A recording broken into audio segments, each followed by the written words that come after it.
We've got another Kempi tactic for you to take a look at. Let's check it out.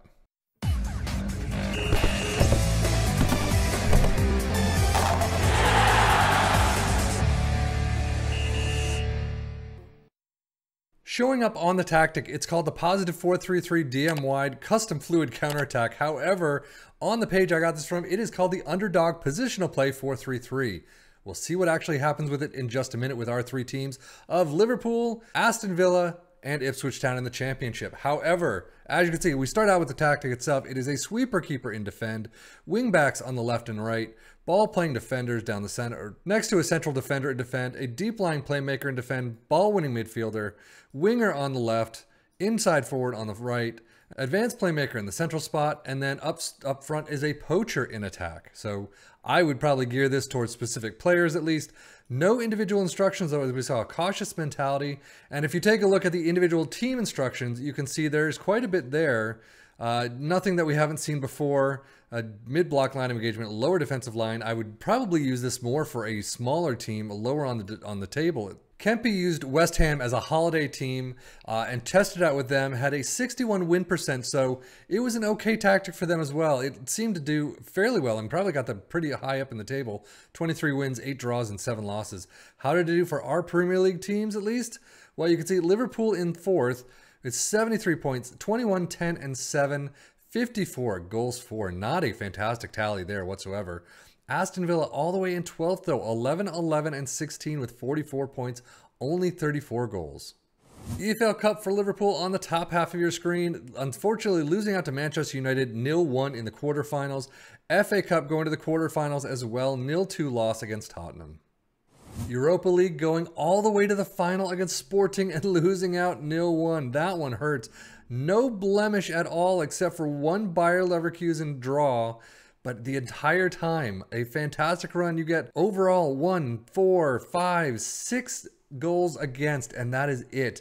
And it still sees you lose out, though, against Sporting in the end.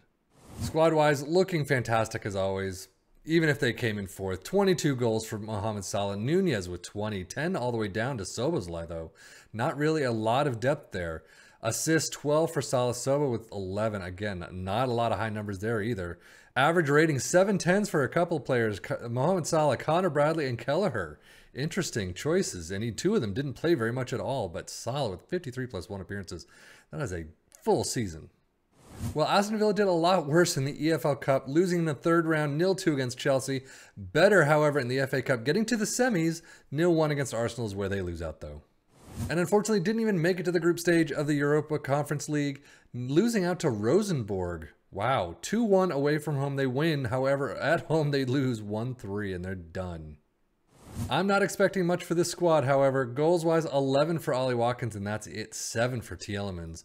Assists, 7 for Lucas Digne, 6 for Ramsey. I mean, definitely not a great season. Douglas Luiz with 703, 701 for Tielemans, and that's the only greens.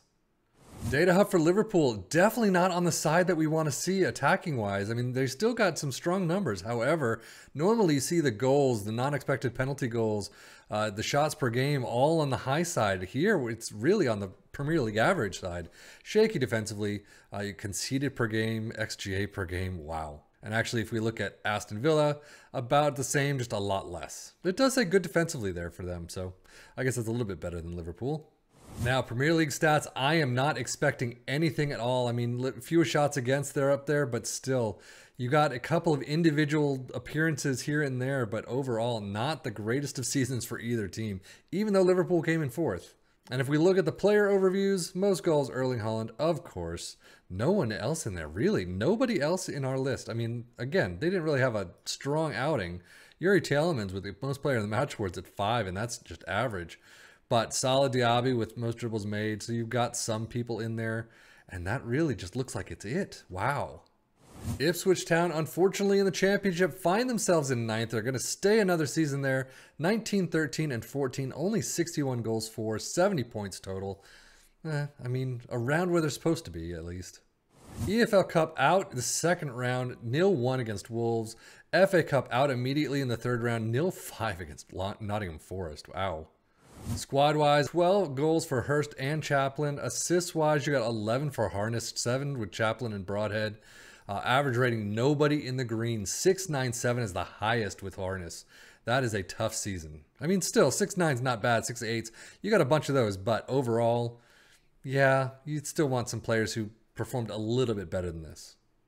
And yeah, I'm not expecting much for the championship stats either. They are in fewer shots against, but overall, definitely not a great outing. Best pass completion, they're all the way at the bottom. Most shots for nobody.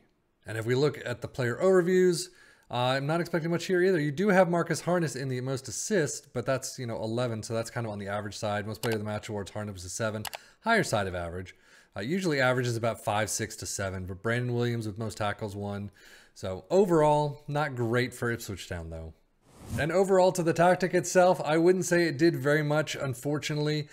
Usually though, again, this is just a sim. You can do a lot better if you take control yourself, doing your own match shouts, doing your own little tweaks to the tactics themselves, gearing them for your players themselves. It looks like if West Ham did very well with this, maybe it was just geared towards West Ham itself and the players they've got, even though there's no individual instructions.